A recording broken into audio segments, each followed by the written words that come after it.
ஒரு ஜீவன்தான் உன் பாடல்தான் ஓயாமல் இசைக்கின்றது.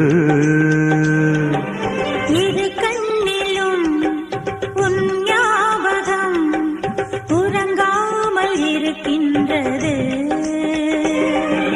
பாசங்களும் பந்தங்களும் பிரித்தாலும் பிரியாதது.